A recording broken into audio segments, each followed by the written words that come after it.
सत्यनारायण, चीख क्यों रही हो सासू माँ? बीवी के पेट में दर्द हो रहा है, हॉस्पिटल लेके जाओ उसे। तो ये झंडा यहाँ पर कौन बांधेगा? तेरे उस फरेबी नेता को बोल। मेरे नेता को फरेबी बोला तो तुझे लटका दूंगा। बेवकूफ कहीं का। सत्यनारायण, मंत्री जी आ चुके हैं। नेताजी आ गए। नेताजी आ गए। इस इलाके में पार्टी के लिए जान लगा के काम कौन करता है? वो जो सामने से दौड़ के आ रहा है वही है सत्यनारायण। अरे वाह, क्या बात है। अब आगे देखो क्या होता है। ए सत्यनारायण, अरे अरे क्या मेरे बात पास है? आओ। इस नाचीज को नाम से पुकारा।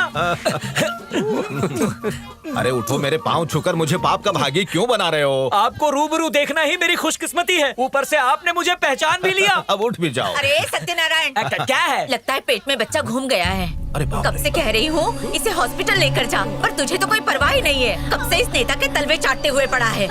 मैं बोल देती हूँ, अगर इससे कुछ हुआ ना तो तेरे इस नेता को छोड़ूंगी नहीं। खामोश। ए, इस बेचारे की परेशानी हमसे बर्दाश्त नहीं हो रही है। सुनो, जल्दी मेरी गाड़ी से इसकी बीवी को हॉस्पिटल लेकर जाओ। हाँ ठीक है, जल्दी करो। मेरी पार्टी से ज्यादा मेरी पार्टी के लोग मेरे लिए अहमियत रखते हैं। अरे लक्ष्मी, सरस्वती, जल्दी आओ, बच्चा पैदा होने वाला है। जल्दी। और लगा दो। सत्यनारायण, देख बेटा हुआ है। क्या तकदीर वाला है। तुम्हारा बेटा एक मंत्री की गाड़ी में पैदा हुआ है। बहुत बहुत मुबारक हो। आपकी मेहरबानी है।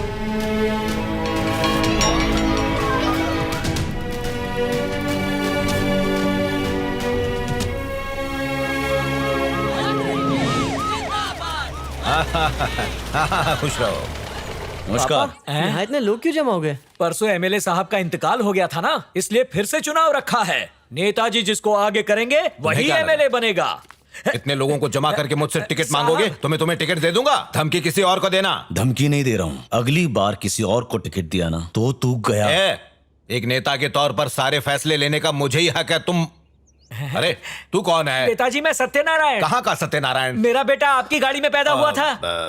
विकाराबाद ना? हाँ साहब, ये वही है। 10वीं क्लास में पूरे राज्य में अव्वल आया है। मिठाई लाया हूँ बकवास साहब। बंद कर। यहाँ मुझे टिकट नहीं मिल रही और तुझे मिठाई खिलानी है। फुट यहाँ से।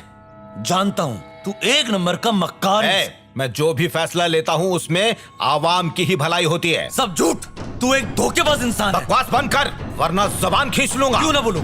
अगर मेरे अलावा किसी और को टिकट दिया तो मैं तेरी जान ले लूंगा। जात को खुश करने की आड़ में पार्टी को मत बेच। ऐसा है तो अपनी बीवी को बेच। तेरी इतनी जबान चलती है मेरी।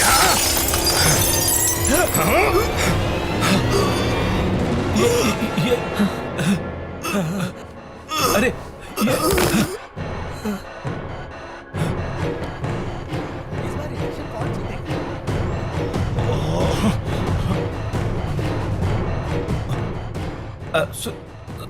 सुनो सत्यनारायण जी साहब। ये इल्जाम तो अपने सिर पर ले ले। पर क्यों?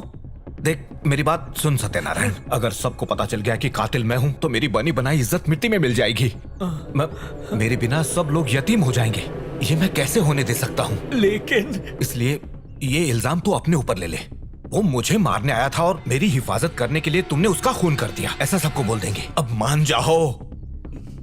तो इसकी फिक्र मत करो, इसे मैं पढ़ाऊंगा, डॉक्टर बनाऊंगा, इंजीनियर बनाऊंगा। तुम्हारे खानदान की जिम्मेदारी मेरी। मेरे तुम पर काफी एहसान रहे हैं, आज तुम मुझ पर ये एहसान कर दो। पैर मत पड़िए, मैं ये इल्जाम अपने सर नहीं ले सकता। पापा, आप हाँ कह दीजिए, पर इल्जाम मैं खुद पर लूंगा। आप ये इल्जाम मुझ पर लगा दीजिए, क्योंकि बच्चों को जेल में बड़ों जितनी सजा नहीं मिलती। और पापा, वो एमएलए की कुर्सी आप ले लीजिए और फिर मुझे जेल से बरी करवा दीजिएगा। मैं गरीब घर में पैदा हुआ हूँ, ये आपकी गलती है, पर अगर हम दोनों गरीबी में ही मर जाते हैं तो वो आपके लिए मेरी गलती होगी। पापा, तो कहिए, आपने क्या तय किया?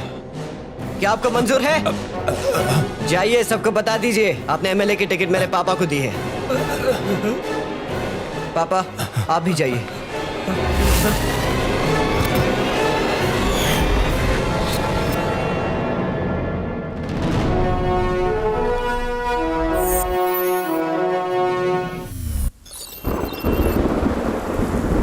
अब तक की खास खबर ये है कि डॉक्टर कुमार की बेटी के साथ साथ 3 बच्चियां और अगवा हो चुकी हैं।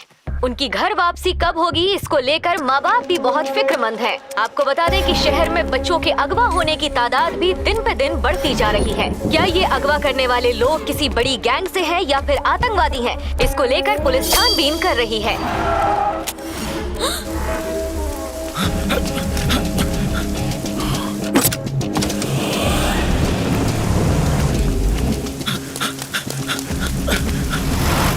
कहाँ गायब हो गया वो?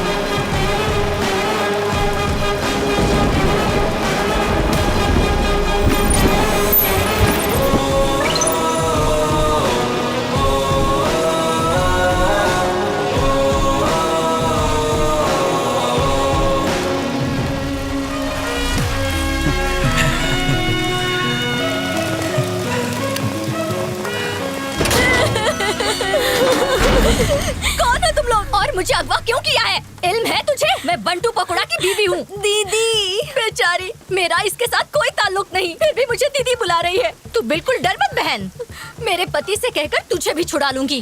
बहुत बहुत शुक्रिया। हेलो, सुनिए जी, कौन बोल रहा है? मैं तुम्हारी बीवी बोल रही हूँ, बसंती। हाँ तो मुझे और बिट्टू को किसी ने अगवा कर लिया है। तुम्हें अगवा कर लिया है मतलब? सुनो, तुम डरो मत, मैं अपने भाई को भेज रहा हूँ, वो आकर तुम्हें बचा लेगा। मेरे साथ तो प्यार की कस्में खाई थी, तुम ही मेरी जाने तमन्ना हो। क्या हुआ उन बातों का? खुद की पत्नी को तो यहाँ से छुड़ा लोगे, मुझे आके कौन बचाएगा? अमृता, जान तुम वहाँ पर क्या कर रही हो? अमृता, तो ये है वो चुड़ैल। अरे, मर गया मैं। दीदी, अब अगर दीदी बुलाया ना तो हलक से जबान खींच लूंगी तेरी। मामा, ये मेरी दूसरी माँ है, बहुत खूबसूरत है। भैया, ये तो छोटे की आवाज है। कौन हो तुम लोग? चेहरा देखने की हसरत नहीं है क्या? जरूर देखूंगा, क्या चाहिए वो बोल। तेरे यहाँ से छेड़ा का मास्टर सिग्नल ठीक आधे घंटे की दूरी पर है। थोड़ी दूरी पर बाईं तरफ रेलवे स्टेशन दिखाई देगा, उसके सामने नीता किराना और जनरल स्टोर मिलेगा। उस दुकान में जाओ और 20 वाली पानी की बोतल लेकर आ। और हाँ, ठंडे पानी की। पानी की बोतल के लिए इतना बड़ा तमाशा? हाँ, और तूने जो 4 बच्चों को अगवा किया है वो भी तेरे साथ होने चाहिए। उन्हें कहाँ उतारना है ये बाद में बताऊंगा। वो जैसे मुझे दिखा उसका कत्ल कर दूंगा भाई। आप फोन उठाइए। हाँ बोल। गौर से सुन, अगले स्टेशन पे बच्चों के साथ अकेले उतरना। अरे जल्दबाजी करके फायदा नहीं हो, दोनों को मार देगा। पहले मैं जाऊंगा, मेरे पीछे आना। ठीक है भाई। चलो चलो नीचे उतरो।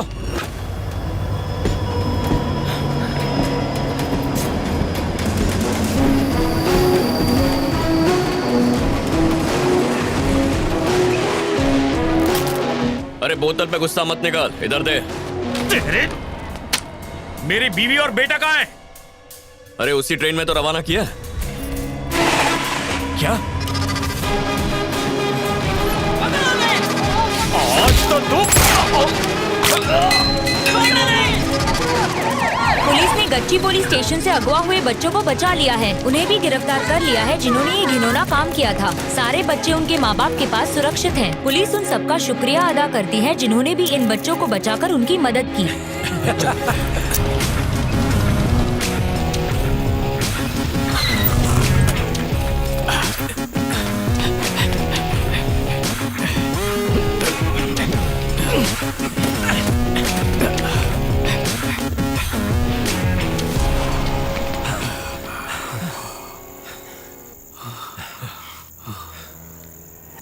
ध्रुवा, आज सिर्फ 15 सेकंड लगे। सच में? हाँ। क्या बात है।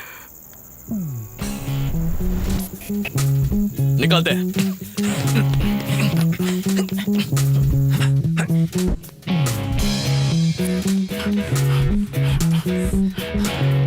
Okay bye. Bye bye bye bye bye.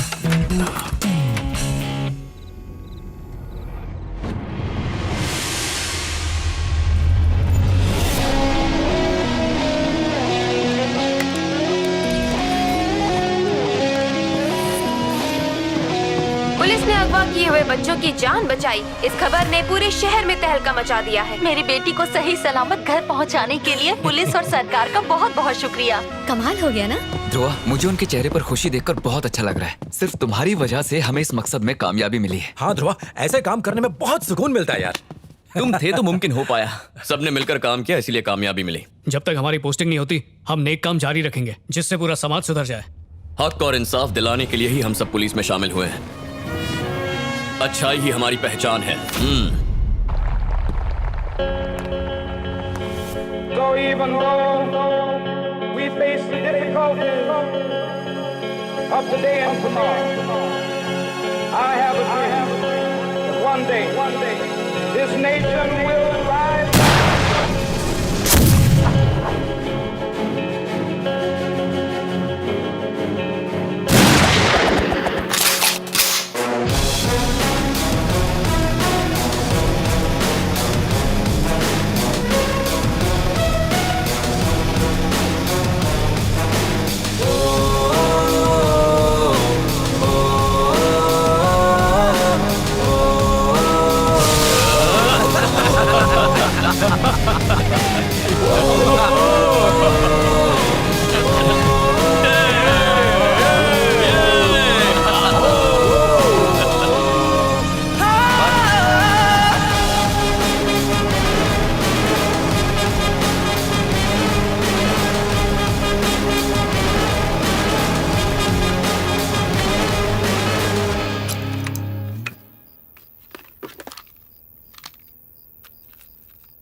मैं एक खुशखबरी लाया हूँ।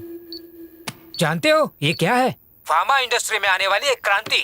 अपनी सरकार विदेशी कंपनी के साथ सौदा करके हिंदुस्तान में जेनेरिक दवाइयाँ लाने की सोच रही है। अगर ये सौदा हो जाता है तो 1000 रुपए की दवा सिर्फ 10 रुपए में मिलेगी। अब कोई गरीब बीमारी से नहीं मरेगा, लेकिन गरीबों को लूटने वाली फार्मा कंपनीज का धंधा बिल्कुल ठप हो जाएगा और आने वाले सालों में सिर्फ जेनेरिक दवाइयों का ही बोलबाला होगा। तो कैसे लगी खुशखबरी? तालियां बजाइए। क्या हुआ? किसी को ये खबर सुनकर खुशी नहीं हुई? मेरा तो खून खौल रहा है। अगर इन दवाइयों को आने से नहीं रोका ना तो हम सबको एक एक कटोरा लेके सिग्नल पर भीख मांगनी पड़ेगी। इसे होने से रोकिए सर, वरना हम सब मुसीबत में आ जाएंगे। आपको ही मामले की तह तक जाना होगा। उसके लिए हमें ऊपर तक रिश्वत खिलानी होगी। पैसा निकालो। इतने सालों से गैर कानूनी काम करके जो पैसा कमाया है वो निकालो सारा, वरना अब तक जो कमाया है ना वो भी चला जाएगा और हम सब सड़क पे आ जाएंगे। अगर खुद को बर्बाद होने से बचाना चाहते हो तो हमें इन जेनेरिक दवाइयों को आने से रोकना होगा। एक हादसे में मेरे करीबी दोस्त के बाबा गुजर गए, इसलिए पोस्टमार्टम के लिए उन्हें अस्पताल लेकर गए। 6 बजे के बाद पोस्टमार्टम मुमकिन नहीं कहकर लाश को ऐसे ही बाहर छोड़ दिया गया। उसका पूरा परिवार बहुत परेशान था। पुराने जमाने में यह नियम ठीक था क्योंकि उन दिनों में बिजली अक्सर चली जाया करती थी, जिससे अंधेरे में पोस्टमार्टम करना मुमकिन नहीं होता। पर आज भी उसी नियम पर कायम है और ऐसे अंधाधुंध नियम कई सारे हैं। हमारी दुनिया आज चांद तारों तक पहुंच गई है, लेकिन हम उन्हीं पुराने दखियानुसी नियमों पर वक्त बर्बाद कर रहे हैं। उस हादसे ने मुझे अंदर से झंझोड़ दिया मैडम।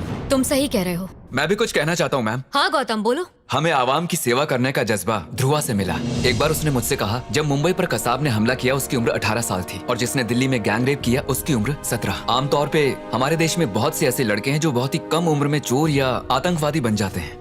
किसी इंसान को गुनहगार बनने में या फिर जुर्म करने में ज्यादा वक्त नहीं लगता है और एक अच्छा आदमी नेक काम करने के लिए ना ही वक्त का मोहताज होता है और ना ही बहाने का। ध्रुवा की ये सीख मुझे हमेशा याद रहेगी।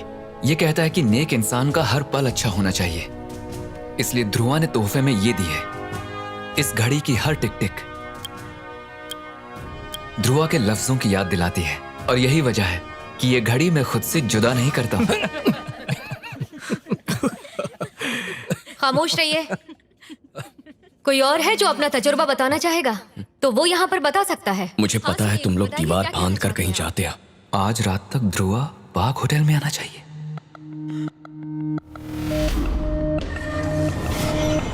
ये मैसेज हमें कौन भेज सकता है? मालूम करना पड़ेगा। अगले 10 दिनों में पोस्टिंग है। अगर बड़े अफसरों को इस बात की मालूमात हुई तो सबकी नौकरी खतरे में पड़ जाएगी। किसी गुनहगार से निपटना मुश्किल नहीं है, पर एक बड़े अफसर ने कुछ पूछ लिया तो हम सब क्या जवाब देंगे? इस नेक काम की जो शुरुआत की है उसे बीच में ही छोड़ दे। नहीं, ये काम बंद करने के लिए शुरू नहीं किया था। उसका इरादा जानना है तो हमें उससे एक बार मिलना ही होगा।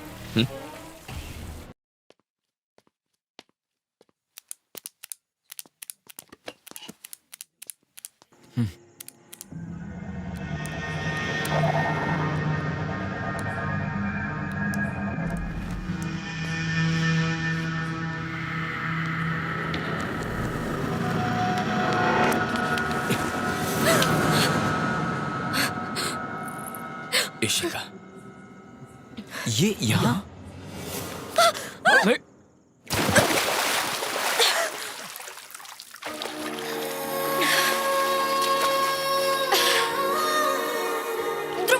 ध्रुवा जरा सुनो।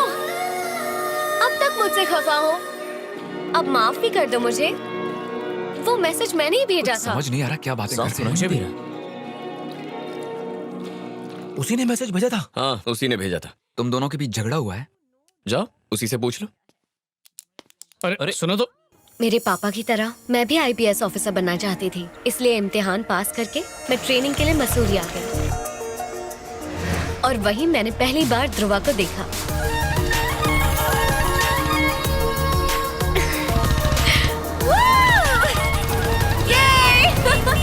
अरे शहजादा, मेरे ख्वाबों का शहजादा।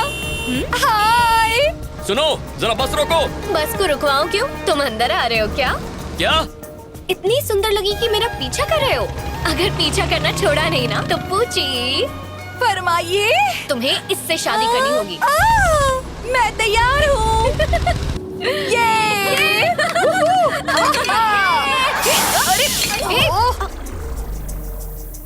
ये तो आ भी गया। 2 मिनट। ये अभी शादी करेगा क्या? नेकी और पूछ पूछ। कबूल है, कबूल है। अरे तीसरी बार बोलने भी। ये बस उसके लिए नहीं, तुम्हारे लिए रुकवाई है। बकवास मत करो, कभी तो सच बोलो। अरे ऐसे क्या देख रहे हो? मतलब मेरा ये ख्वाब सच हो जाता तो बहुत अच्छा लगता। अरे तो सच बताओ। जो सच है वही सुनना है। अरे आप क्या करोगी? ये सच में शादी करने आया है। अरे इसे कुछ भी बोल के झांसा देते हैं। देखो देखो देखो देखो, अभी ना मैं बहुत छोटी हूँ, अभी मैं शादी नहीं कर सकती, वरना ना ये बाल विवाह हो जाएगा। अरे रे रे रे, ये मैं क्या बोले जा रही हूँ? कुछ भी बकवास मत कर।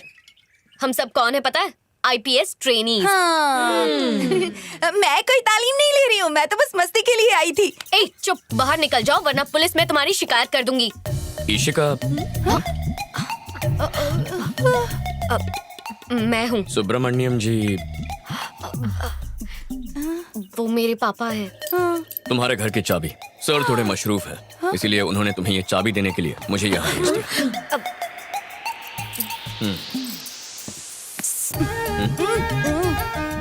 पापा से मेरी शिकायत तो नहीं करोगे ना? IPS क्लियर करके इस मुकाम तक पहुंची हो, तुमने जरूर बहुत मेहनत की होगी, और अब वक्त मिला है तो दोस्तों के साथ एंजॉय कर रही हो। इसमें गलत क्या है? रिलैक्स। फिर मिलेंगे। हमारी पहली मुलाकात बहुत ही अजीब थी, फिर भी उसने मेरे बारे में कोई राय नहीं बनाई और उसकी इसी बात ने मेरा दिल जीत लिया। हम सबको वही सिखाने वाला है, ये सोचकर ही मैं बहुत खुश थी। और उसके बाद मैंने ध्रुवा का एक अलग ही रूप देखा।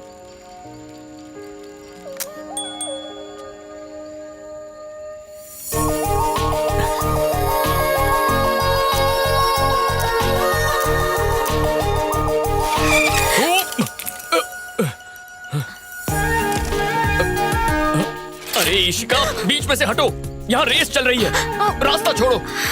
मुझे लिफ्ट मिलेगी? बात को समझो। मुझे डबल सीट बैठना बहुत अच्छा लगता है, प्लीज। ठीक है।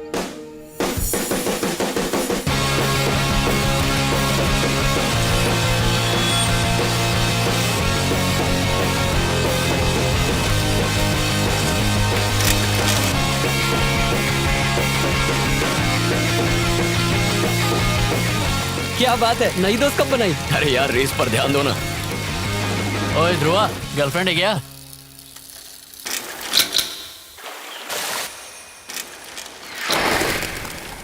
कितना सुकून है यहाँ। पंछियों की मधुर आवाज के साथ मुझे एक और आवाज सुनाई दे रही थी, और वो थी उसके दिल की धड़कन। और मैं बस चाहती थी कि हम दोनों के दिल की धड़कनें एक हो जाए।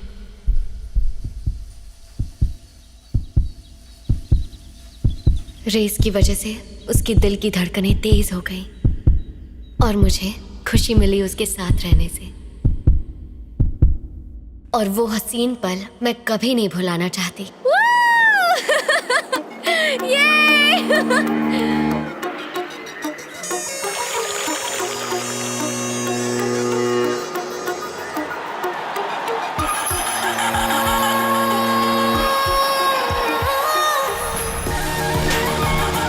89 फाउंडेशन डे पर मैं सबका तहे दिल से स्वागत करता हूँ। हमारा ये देश सुरक्षित है आप सबकी कड़ी मेहनत की वजह से। यकीनन ये देश राजनेता ही चलाते हैं, पर देश की धड़कन आप ही हैं। इस साल जो सिविल सर्विस में अव्वल आया है उस शख्स का नाम है मिस्टर ध्रुवा।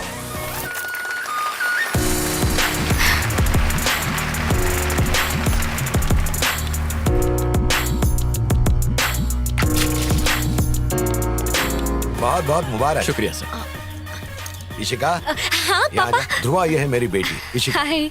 जानता हूँ सर। जानते हो, पहले मुलाकात हुई है। नहीं, पर ये बहुत काबिल है। वो सब तो ठीक है, इसके अलावा क्या जानते हो? इसके अलावा भी कुछ है? हाँ, मेरी बेटी बहुत सीधी सादी है, एक भी गलत आदत नहीं है इसे। ओह। और क्या अरे तारीफ क्या करूं? पापा, आप पुरानी बातें लेकर देख लिया? बैठे। हाँ? सुना तुमने? जी सर, बहुत शरीफ लड़की है। सही कहा। पापा वो आपको और कुछ बताइए ना सर। शादी के बारे में इससे मशवरा किया, अगर कोई लड़का पसंद है तो बता दो। पता है इसने क्या जवाब दिया? क्या सर? पापा मैं आप ही की बेटी हूँ, आप जो लड़का मेरे लिए चुनेंगे उसी के साथ शादी करूंगी। अब हकीकत बताइए ना सर। बहुत समझदार लगते हो। इसकी जो भी तारीफ की है उससे बिल्कुल उल्टा समझो। पूछिए।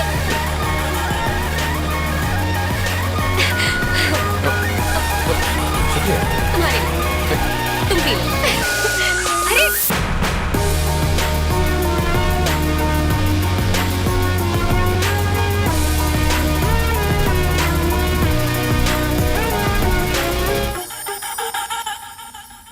हाय। हेलो। नजारा अच्छा है ना? मेरे रुकने से दिक्कत तो नहीं? नहीं, ऐसा कुछ नहीं है। ट्रैकिंग पर जाना कैंसिल कर दिया है क्या? मौसम खराब है इसलिए एक हफ्ते बाद करेंगे। ध्रुवा, मुझे तुमसे जरूरी बात करनी थी। वो क्या है ना, बहुत सारे लड़के मुझे इम्प्रेस करने की कोशिश करते हैं लेकिन क्या कहूँ, जब से तुमको जाना है तो ध्रुवा, तुम हमेशा सबके मन की बात जान जाते हो, तो फिर तुमने अब तक मेरा मन क्यों नहीं पढ़ा? मुझे तुमसे मोहब्बत हो गई है ध्रुवा।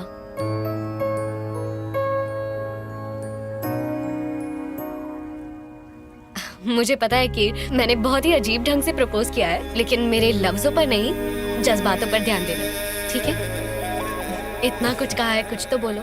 तुमने अपने दिल की बात इतनी आसानी से कही कि मेरी समझ में नहीं आ रहा क्या कहूं। प्यार, उससे बढ़कर कोई एहसास नहीं है। मैं प्यार की अहमियत समझता हूं, पर मैं फिलहाल किसी रिश्ते में नहीं बंधना चाहता।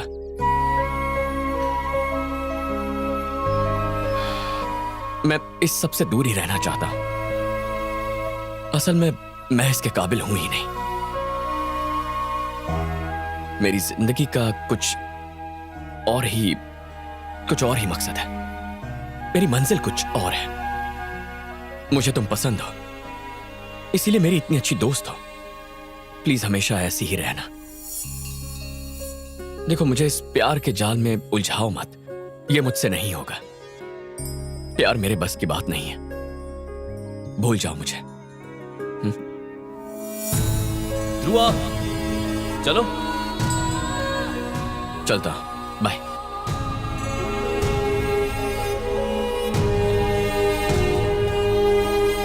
उसने जो कहा मैं वो बर्दाश्त नहीं कर पाई, इसलिए फैसला किया उससे दूर रहने का। लेकिन दूर होके भी मैं कभी उसे भुला नहीं पाई।